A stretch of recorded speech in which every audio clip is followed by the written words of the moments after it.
Pentax 645N has a special place in my heart. It was my first medium format film camera. I first picked up my Pentax 645N back in 2020.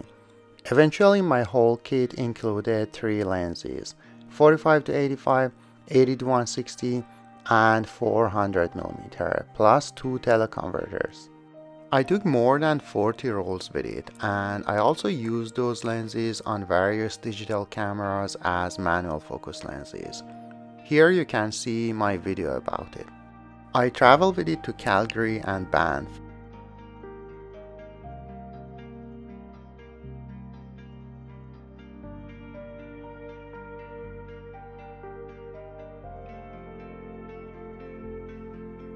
And also had a long road trip to Newfoundland.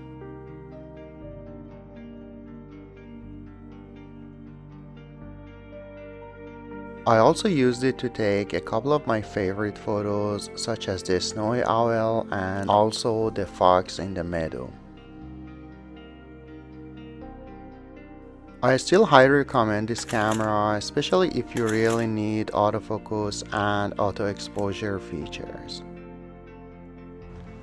And I see some wedding photographers use it for their work. Well, because these really are the 2 go-to cameras for wedding shooters these days, the 2 most popular. Some of the pros of the camera are modern controls, good grip, decent viewfinder, and a nice lens selection. And of course a very reasonable price. The build quality is not the best, but it is totally acceptable. And it has survived being used in a snowstorm in Canadian winter. With all that said, you know that recently I got into Hasselblad V system and I had to sell some of my cameras to justify the purchase. Now let's get to some of the cons of the camera. First of all, it is a fully electronic camera and one day it will stop working. Then it is the lack of interchangeable bags.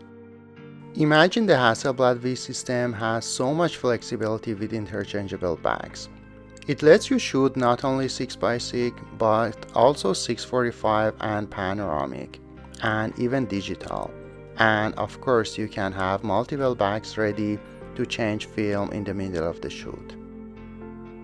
Another issue that I had with my Pentax was that every time I used it in super cold, it stopped working and gave me an error, and it was really annoying.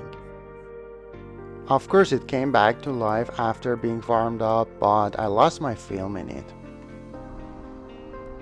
But maybe the most important drawback for me is that it is a very loud camera.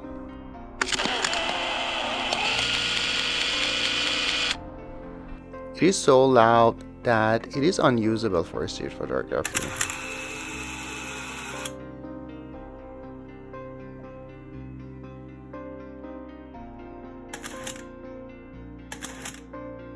And even a couple of times it disturbed some bird photos for me.